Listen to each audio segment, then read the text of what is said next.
Dumelang Sanbonani, greetings. How are you guys? I'm well, thanks.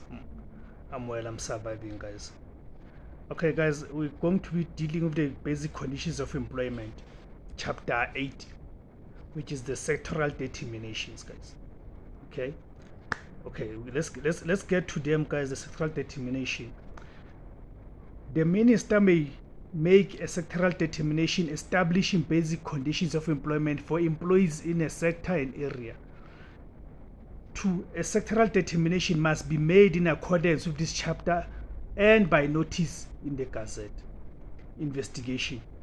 Okay, just to explain, guys, the sectoral determination is those ones who are not covered by what we call collective main agreements, where there's no bargaining council in a sector. So normally in that situation, then this is what we call a sectoral determination.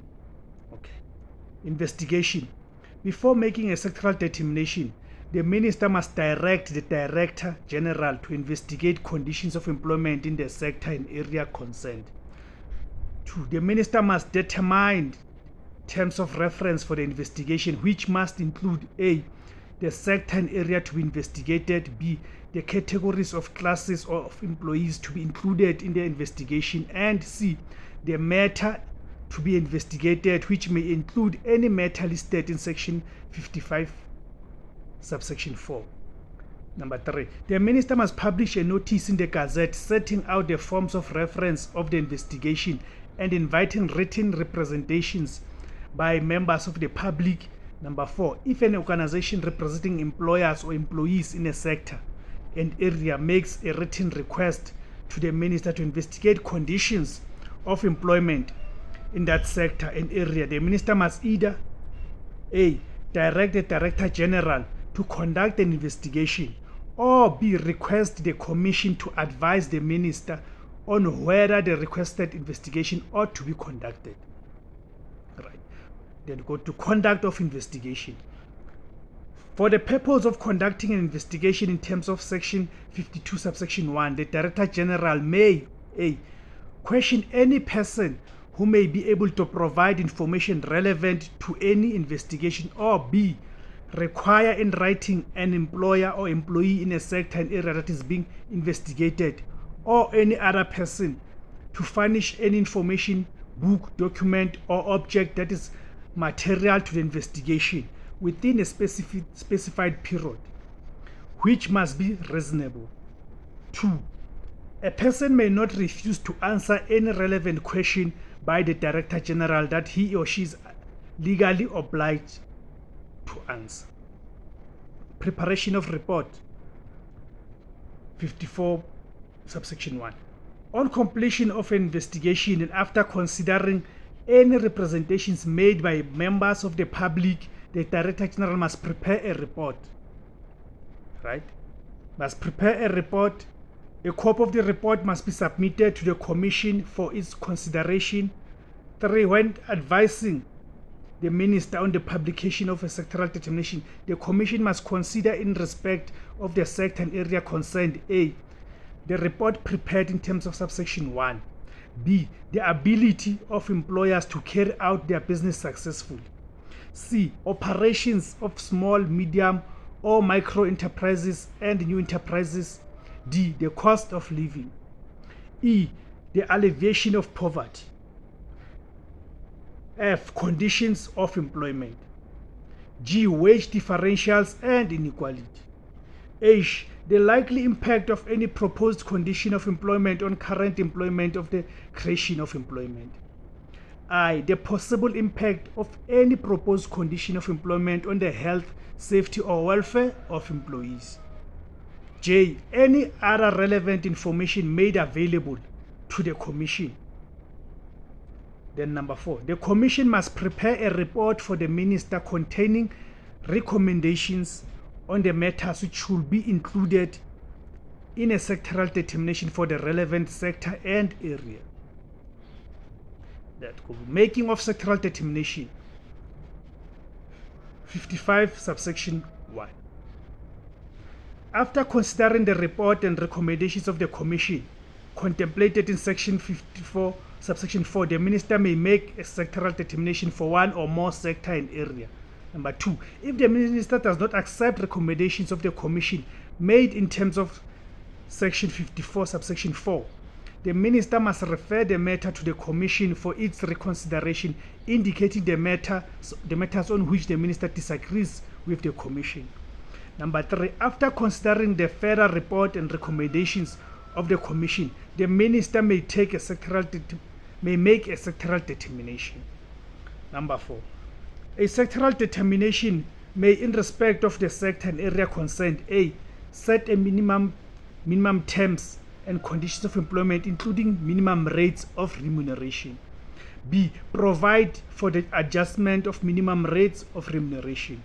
C, regulate the manner, timing, and other conditions of payment of remuneration. D, prohibit or regulate payment of remuneration in kind.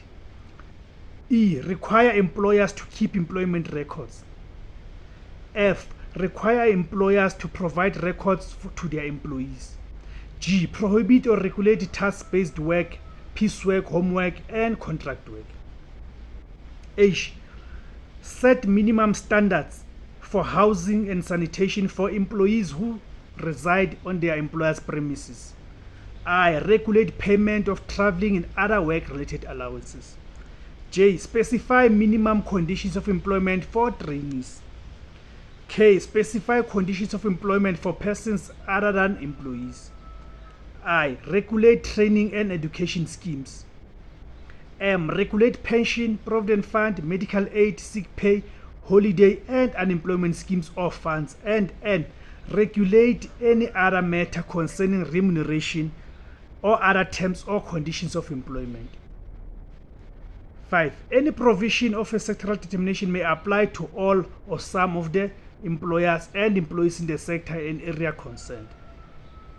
Number 6, a sectoral determination in terms of subsection 1 may not be made in respect of section 743 subsection 2 or 44. B, may only be made in respect of section 43 subsection 1 to allow the employment of children in the performance of advertising, sports, artistic, or cultural activities. C, may not reduce the protection afforded to employees by sections 9 and 17 subsection 3 and subsection 4 or a regulation made in terms of section 13. Number 7, the minister may not publish a sectoral determination A, covering employees and employers who are bound by a collective agreement concluded at a bargaining council. B, regulating any matter in a sector and area in which statutory council is established and in respect of which that statutory council has concluded a collective agreement. C, regulating any matter regulated by a sectoral determination for a sector and area which has been in effect for less than 12 months. Period of operation of sectoral determination. 56. Number 1. The provisions of the sectoral determination remain binding until they are amended or superseded by a new or amended sectoral determination, or they are cancelled or suspended by the minister. 2. If a collective agreement contemplated in section 55 subsection 6a or b is concluded, the provisions of a sectoral determination cease to be binding upon employers and employees covered by the agreement. 3. The minister may, by notice in the Gazette, A, cancel or suspend any provisions of a sectoral determination, either in the sector and area as a whole or in part of the sector or in a specific area. Or B, correct or clarify the meaning of any provision or sectoral determination as previously published. 4. Before publishing a notice of cancellation or suspension in terms of subsection 3a, the minister must, by notice in the Gazette, announce the intention to do so and allow an opportunity for public comment. Legal effects of sectoral determination. Number 57. If a matter regulated in this Act is also regulated in terms of a sectoral determination, the provision in the sectoral determination prevails. Employer to keep a copy of sectoral determinations. 58. Unless a sectoral determination provides otherwise, every employer on whom the sectoral determination is binding must A. Keep a copy of that sectoral determination available in the workplace at all times. B. Make that copy available for inspection by an employee. And C. Give a copy of that sectoral determination 1. To an employee who has paid the prescribed fee, and 2. Free of charge on request to an employee who is a trade union representative or a member of a workplace forum. Alright, that's the chapter 8 of the basic conditions of employment, guys. Thank you very much, guys, for tuning in.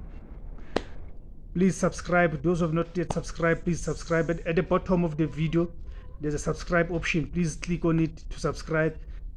Please share the video on your different social media platforms. Please share it so at least we can grow the audience and show that this information reaches as much wider people as possible. Thank you very much, guys. We'll see. Makanye.